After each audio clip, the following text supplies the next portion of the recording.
Guys, এখন বাজে সকাল 11:30 মতো, আর এখন আমি এই যে চা খাচ্ছি। তো তোমাদের সঙ্গে কিছু কথা শেয়ার করব বলে আজকের এই ভিডিওটা আমি চালু করলাম এই মুহূর্তে। তো প্রথমেই দেখো, তোমাদের আজকে একটু ওয়েদারটা আমি দেখাই। একদম কুয়াশা ভরা সকাল, মানে সকাল ঠিক বলবো না, প্রায় দুপুরের কাছাকাছি হয়ে গেছে, তারপরেও এখনও পর্যন্ত কুয়াশা কাটেনি, মানে এতটাই মেঘলা আকাশ। আর প্রচণ্ড পরিমাণে ঠান্ডা পড়েছে, প্রচণ্ড পরিমাণে।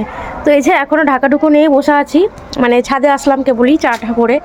তো কিছু কথা শেয়ার করব বলতে, আমি যে বাড়িতে থাকি, মানে আমার দাদুর বাড়িতে, সেই দাদুর মা মারা গেছে গত একদিন আগে, মানে কাল বাদ পরশু দিন মারা গেছে। তো সেই কারণে 2-3 দিন ধরে কোনো রকম ভিডিও তোমাদের সঙ্গে আমি শেয়ার করতে পারিনি।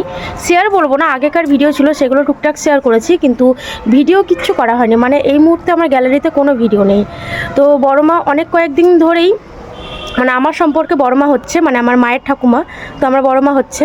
তো বেশ কয়েকদিন ধরেই বড় মা অসুস্থ ছিল, বিছানা শয্যাশায়ী হয়ে গিয়েছিল একদম। তো সেই কারণে আর কি অসুস্থতার কারণে কিছুদিন আগে, মানে 1 দিন কি 2 দিন আগে, গত পরশু দিন মারা গেছেন। তো মারা যাওয়ার পরে মানে কি বলবো, বাড়িতে তো একদম প্রচুর লোকের আনাগোনা, যেহেতু বড় মার অনেকগুলো ছেলে মেয়ে, তো তাদের সব আসা যাওয়া, তাদের ছেলে মেয়েরা প্লাস আমার মারা মাসিরা সবাই আর কি আসা যাওয়া, হই হট্টগোল সব, মানে জমজমাট একটা বাড়ি আর কি। তো সেই কারণে আর কি গোটা বাড়িতে প্রচণ্ড পরিমাণে লোকজন, তাই এখন সেরকমভাবে ভিডিও আপলোড দিতে পারছি না বা ভিডিও করতেও পারছি না। তো যাই হোক, এখন মানে দাদুদের নিয়মে আছে যে 12 দিন মতো আসুদ থাকে, তারপরে শ্রাদ্ধ শান্তির কাজ, তারপরে খাওয়া দাওয়ার কাজ, এই সমস্ত কাজগুলো হয়। তো চেষ্টা করব টুকটাক তোমাদের সঙ্গে সেই সমস্ত ভিডিওগুলো শেয়ার করতে। আর এই মুহূর্তে ছাদে আছি, তাই একটুখানি মানে আওয়াজগুলো কম।